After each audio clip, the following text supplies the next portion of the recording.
Présent dès la sortie de la Xbox One, Dead Rising 3 va tenter de convaincre une partie des joueurs qu'il est l'heure de passer à la nouvelle génération. Et il faut dire que le jeu se pointe avec de sacrés arguments techniques d'une part, ainsi que quelques nouvelles idées pas idiotes d'autre part. Après une longue session de jeu, nous avons pu poser nos questions au producteur exécutif Josh Bridge, qui nous parle en premier lieu de l'aspect décalé des 2 premiers épisodes, manifestement conservé dans ce dernier. When we looked at Dead Rising 1 and 2, we kind of felt like we want to actually go further with that contrast between the game looking really serious and you can choose to go in and be ridiculous if you want, right? So we went for a look that was a lot more gritty, darker. The zombies are way more scary and deadlier. And it just feels funnier actually to go in, wear this ridiculous outfit, make the most absurd combo weapon, and just feel like you're almost photobombing the game, kind of making it your own joke. And I think that's what makes it even funnier still. Si certaines personnes pouvaient être amusées par cette manière rigolote de traiter une zombie outbreak, avec ses gags, ses nombreuses manières d'humilier un zombie, ou encore ses personnages complètement fucked up, d'autres pouvaient trouver ce ton un peu agaçant. Tout comme cette obligation de remplir des objectifs en un temps limité. Ce dernier point pouvait d'ailleurs être frustrant pour ces joueurs qui aiment tout découvrir en un run.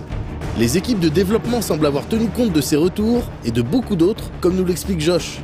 When we finished Dead Rising 2 and we got sort of fan feedback and we look at what they were saying, the number one thing that came up was time, right? It was like, hate it, love it. So we tried to kind of address that by saying, okay, well, you have these 2 modes now, right? Where it kind of helps satiate your preference. The other thing was just coming down to controls, right? Just the feel of combat. When you would fight another human enemy like a psycho, we want to make sure that felt way more fluid, a lot more. You can dive really quick and do a lot of quick attacks. So we really focused on improving just the core combat. And people liked combo weapons, so we were like, way more. Don't go to a workbench anymore, right? Just make them anywhere. And we're like, you know what? Let's do more customization. Bigger world, vehicles. Let's customize vehicles. Let's put 2 of those together and just really embrace that. The game is about freedom and playing how you want, and I hope folks really enjoy that. Dans la catégorie des petites améliorations bienvenues, on note également la nouvelle gestion des PNJ qui ne demande plus à ce qu'on se transforme en babysitter.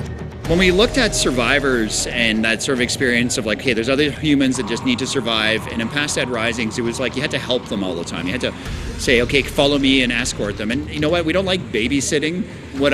How I play the game, I'd find those survivors, I'd tell them to wait outside the safe house, continue the story, come back out and say, okay, now you're coming back out with me. And I wouldn't help them.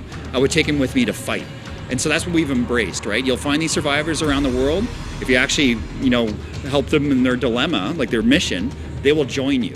And they'll join you and fight to the death, right? So then now you have all these survivors with you, and they all have different strengths and weaknesses, and you can give them weapons. And then with the Kinects, which we support, one of the cool things you can do is actually you just point at the screen and say, attack, and then off they go, and they run and attack.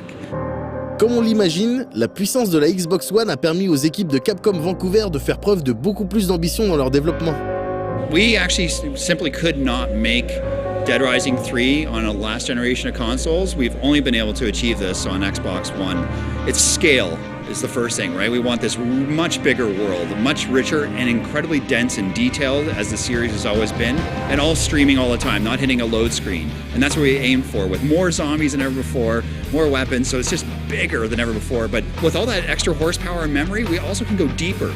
There's more depth in what the AI can do. Like zombies can do more. You can trick them by sending out like flares like you were doing, and it confuses them. We weren't able to achieve this sort of magnitude of depth, right down to how the animations work and how the weapons work and have more depth, and it just feels like a much more rewarding experience, right? And we want you to be in this world much longer than ever before, especially if you're not being pressured by time.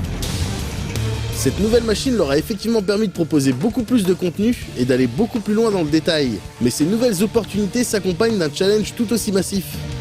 The biggest challenge we had with the development was, when we say we went bigger and we went with more weapons, like hundreds and hundreds of weapons, like more than ever before, it's actually managing the scale of tuning now, the magnitude of tuning, right? Things like, what happens if you put on this outfit and use this weapon against this boss? I'm like, oh wow, did we anticipate that? So we had to develop differently. We actually had to develop tools that actually automatically sort of went through some of these intersections, and then we could see the reports, right? We had to manage scale. So we actually had to shift our sort of mindset and not think, oh, I need to personally find each one. We can actually figure out a smarter way to develop and manage the scale of this game. Pour être honnête, on est plutôt enthousiaste concernant ce nouvel épisode de Dead Rising. On attend maintenant de retourner l'animal dans tous les sens afin de confirmer nos premiers feelings et on vous donne rendez-vous dans le prochain classé 18+, pour une critique dans les normes en vigueur.